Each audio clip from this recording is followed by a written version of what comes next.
So meron na po akong nasulat na libro. Ang pangalan niya, The Heart of Healing. I wrote this book many years ago, noong 2007, because my first wife, her name was Tingting Pilaes Linsangan Roberto, was diagnosed with a illness called systemic lupus. Sa inyo, familiar ba kayo sa lupus?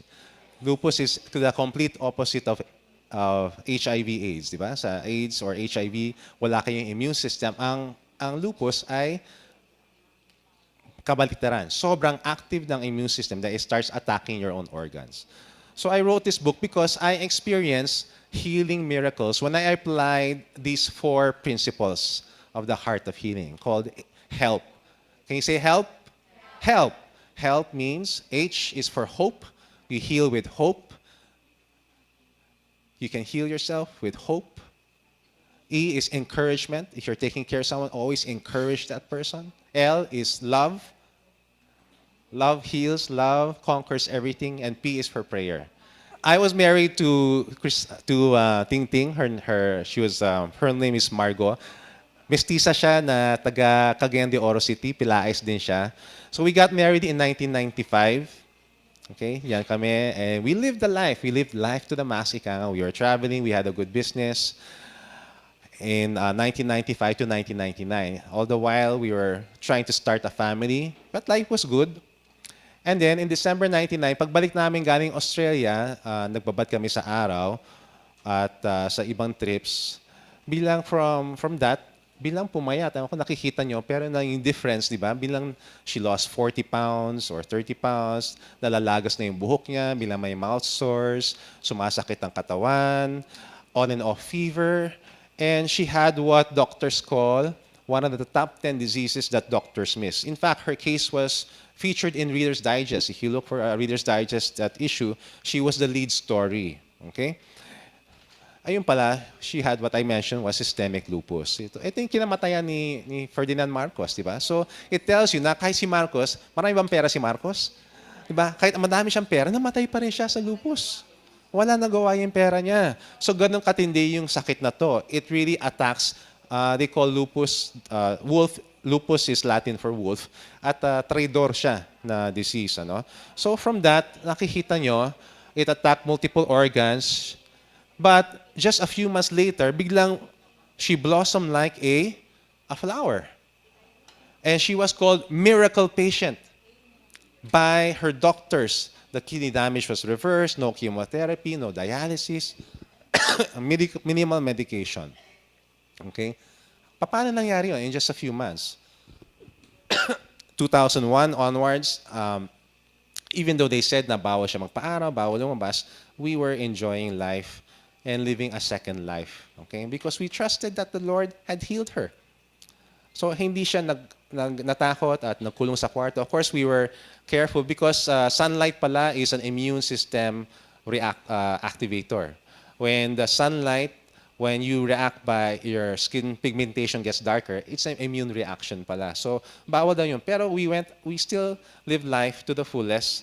Went on our dream trips, nagpunta pa kami ng Israel, nagpunta kami ng US, noong 2005, okay?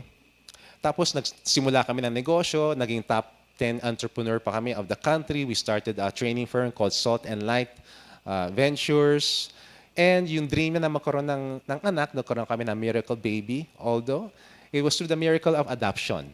So binuksan ng Panginoon ang kanyang puso. I've been praying that my wife, her heart will change towards adoption. And one day she said, "Alika, kunin na natin yung baby." So we brought home this little boy named Joshua at 7 months, almost 7 months old. And her heart was so happy. She, Ting Ting became an advocate for adoption. It was just so beautiful. So akala namin, okay na. Di ba, quota na kami sa mga trials sa buhay. Kasi yun na sinasabi, Lord, quota na ako quota na ako. Ayoko na maghirap. Ganoon ang nasa isip ko. Okay.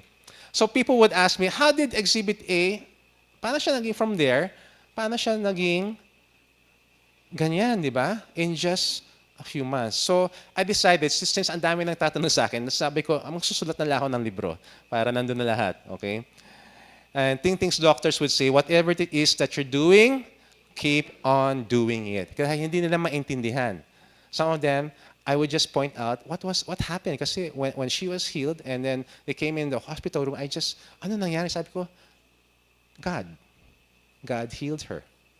Okay? I'll share with you how that happened in a while. But this is, when I was thinking about it, if you are taking care of someone or you yourself are looking for healing, ganito lang yun, ha?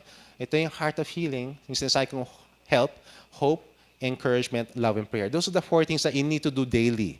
Of course, aside from your medication, etc., exercise, eating healthy, but you need to have those mindsets of hope, encouragement, love, and prayer. And then you will help yourself or your loved one heal. Okay? So the first one we talked about is hope, no?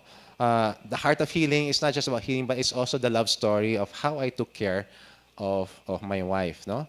And it's also, in the book, it's also like a wish list. Kasi how many of you have been in the hospital, in and out, or go to the doctor's clinics?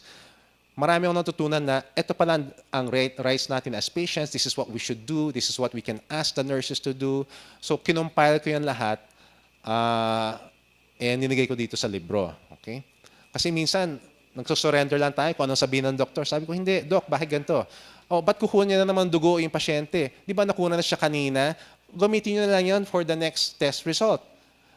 Minsan, hindi nag-iisip yung mga nurse o doktor, basta kuha na nakuha. Tapos kuwawa na yung pasyente, turok ng turok, di ba?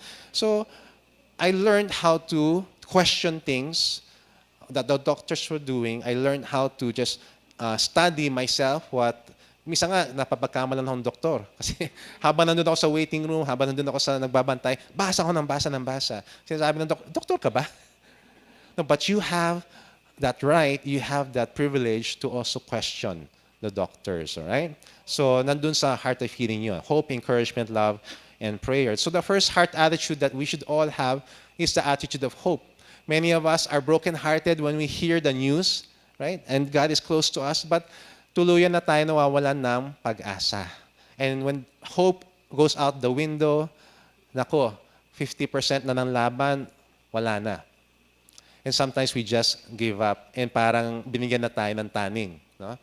So it's never give up hope because wala makakapagbigay ng taning sa ating kundi the only person who can take away our lives is not even take it away, but if you have Jesus Christ in you, wow, we have eternal life.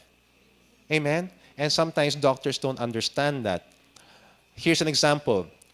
Dr. Bernie Siegel, in his book, says, words can kill as well as heal, a fact more physicians need to be aware of. He has a case study, which I share in the book, the case study called TS. Okay, sabi dito, an esteemed heart doctor was making his hospital rounds with some student interns. And visiting the room of a lady patient, the doctor looked at the chart and announced to his students, here is a classic case of TS. And then he left the room. Umalis siya, di ba? Ang ganyan mga doktor, papasok, lalabas. Hindi man lamang mag-i-explain. Di ba? And then, by TS, the doctor meant tricuspid stenosis. I don't even know what that means. But it is far from life-threatening. Pero, akala ng pasyente who heard the diagnosis, akala yung TS ay terminal situation. And as soon as the heart doctor left, she thought, oh no, patay kang bata ka, terminal, I'm dying. Hindi man lamang in-explain kasi yung TS. She heard TS, and in her mind, she thought, terminal situation na ako. Patay. What happened?